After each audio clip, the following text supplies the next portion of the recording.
Hello friends, now today we are going to see chapter 8, the egg dressing of cat from literature reader class 6th. The egg dressing of cat, ये क्या है कि आप किस तरह से cat को रखते हो जिससे वो आपसे मोर फ्रेंडली हो जाए, आपकी ज़्यादा फ्रेंड बने, इस टाइप से. तो let's start. You have read of several kinds of cat and my opinion now is that you should need no interpreter to understand their character. जो पोएट है वो ये कहना चाह रहा है कि अभी तक आपने काफ़ी कैट्स के बारे में पढ़ा है. मेरा ओपिनियन अब ये है, you should need no interpreter, मतलब आपको कोई दूसरा इंसान नहीं चाहिए जो कि आपको इनके कैरेक्टर के बारे में बताए. You now have learned enough to see that cat are much like you and me. अब आपने इतना तो सीख ही लिया होगा कि कैट जो होती हैं वो कुछ आपकी तरह या हमारी तरह ही होती हैं. And other people whom we find possessed of various type of mind. जैसे हम डिफरेंट पीपल से मिलते हैं, डिफरेंट माइंड सेट होता है सबका, इस तरह से वो कह रहा है possessed of various type of mind. For some are sane and some are mad, and some are good and some are bad, and some are better, some are worse, but all may be described in a verse. कि सेन मतलब जो mentally healthy रहती हैं. For some are Sen की जो किसी चीज़ का नुकसान नहीं करती, कुछ नहीं करती, और सम आर मैड होती हैं, कुछ अच्छी होती हैं, कुछ बुरी होती हैं, कुछ बेटर होती हैं और कुछ वर्स होती हैं. जितनी भी कैट्स हैं हमने इस पैरा में डिस्क्राइब करी हैं. You have seen them both at work end game. जो आपने कैट देखी होंगी कि तुमने दोनों तरह की कैट्स देखी होंगी, जो वर्क भी करती होंगी और जो गेम्स भी खेलती होंगी. And learn about their proper names. लोगों ने जिनकी अपने घर में कैट्स होती हैं प्रॉपर उनके नाम भी रख रखे हैं. Their habits and their habitat. But now how could you address a cat. उनकी हैबिट्स एंड उनका हैबिटेट मतलब जहाँ पे वो रहती हैं, वो कैसे इन्वायरमेंट में रहती हैं. But how could you address a cat, की अब हम तुम्हें सिखाएंगे कि आपको कैट को कैसे एड्रेस करना है. हाउ कुड कि आप कैसे करोगे. First your memory I will jog and say a cat is not a dog. तो पोएट कह रहा है कि सबसे पहले मैं आपकी मेमोरी को रिफ्रेश करना चाहता हूँ. एंड से, और वो कहता है कि जो कैट होती है इज़ नॉट अ डॉग, वो डॉग नहीं होती. तो अब ये डॉग के बारे में बताएगा हमारे को इस पैराग्राफ में कि क्यों नहीं होती.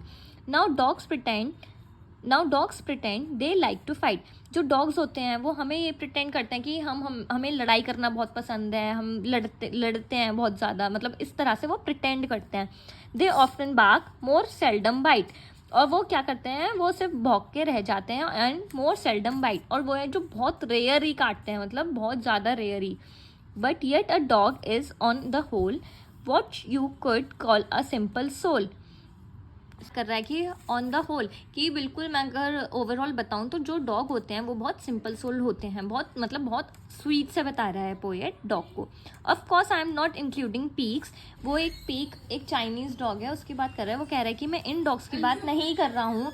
He is very easily taken in. Easily मतलब वो डॉग की बात कर रहा है कि इनको बहुत टेकन ऐसे ईजिली लिया जाता है. Just under the chin. जो अगर हम डॉग्स को चिन की तरफ ऐसे ऐसे मतलब प्यार करें, और स्लैप हिज बैक, अगर बैक पे पीछे ऐसे हल्के हल्के हाथ से स्लैप करें. एंड शेक हिज पाव, मतलब उसका पैर या हाथ की बात हो रही है, अगर उसको हम शेक करते हैं. And he will gambler and the goof. तो वो बहुत ज़्यादा खुशी से मतलब आंसर देने लगता है, बहुत खुश होता है. He is such an easy going loud. इसीलिए दोस्त बन जाते हैं. He will answer any hello और शाउट. और पे वो आंसर बैक करते हैं. हाउ, बाय बार्किंग, भौंक कर उसको वो आंसर करते हैं. Again I must remind you that a dog, a cat is a cat. मैं आपको दोबारा रिमाइंड करा रहा हूँ, जो डॉग है वो डॉग ही है, और जो कैट है वो कैट है. With cat some says one rule is true. Cat के साथ सब लोग कहते हैं, सम सेज मतलब कुछ लोग कहते हैं, वन रूल इज ट्रू, एक रूल जो है वो बिल्कुल सही है. Don't speak till you are spoken to.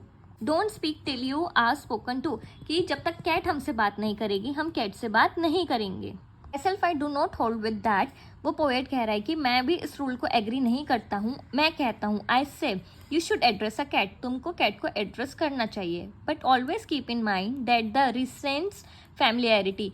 But हमेशा इस चीज़ को अपने माइंड में रखो कि अगर ओवर फ्रेंडली होते हो तो कैट जो है वो इस चीज़ को डिसलाइक करती है, वो इस चीज़ को पसंद नहीं करती है. bow and taking off my hat address him in this form O cat। जो पोएट है वो बता रहा है कि वो किस तरह से कैट को एड्रेस करता है। अपनी जो हैट होती है उसको हाथ में लेके झुककर उसको कहता है oh cat. But if he is the cat next door, but वो जो किसकी बात कर रहा है, whom I have often meet before, जो कैट उसके पड़ोसी में रहते हैं, मतलब नेबर में रहते हैं, जिससे वो बहुत ज़्यादा मिलता रहता है। he came to see me in my flat, I greet him, वो उसको कैसे ग्रीट करता है, ओप्स अ कैट कह के। I have here them call him James बस जेम्स, मैंने उसको कैसे सुना है, मैंने उस कैट की आवाज़, मतलब लोग उसको किस नाम से बुलाते हैं, जेम्स बस James. But we have not got so far as name, but हम इतने भी अभी फ्रेंडली नहीं हुए हैं कि मैं उसको उसके नाम से बुला सकूँ। Cat will condescends to treat you as a trusted friend, cat entitle to expect this evidence of respect, जो कैट है वो पहले इस चीज़ को एक्सपेक्ट करेगी कि आप उसको ऐसा एविडेंस ऑफ रिस्पेक्ट दो, ये नहीं कि आप कैट को किसी भी तरह से ट्रीट कर रहे हो। And so in times you reach your aim, जब आप अपने एम पर पहुंच जाओ, and finally call him by his name, तो उसके बाद आप कैट को उसके नाम से बुला सकते हो। सो दिस इज दिस, ये है, एंड दैट इज दैट, जो डॉग के बारे में बताया ये उसके लिए कह रहा है this is this and that is that, and there's how you address a cat, इस तरह से आप कैट को एड्रेस कर सकते हो। Thank you. Some little token of esteem is needed like a dish of cream, इससे पहले जो कैट है वो आपको अपना फ्रेंड मानने के लिए तैयार हो। सम लिटिल टोकन मतलब आपको भी अपनी साइड से एक स्वीट जेस्चर उसको दिखाना पड़ेगा, लाइक उसको डिश ऑफ क्रीम, उसको एक क्रीम होती है, मतलब एक फूड कैट का खाना होता है, वो उसको सर्व करके उसको एक स्वीट जेस्चर आपको भी दिखाना पड़ेगा पहले।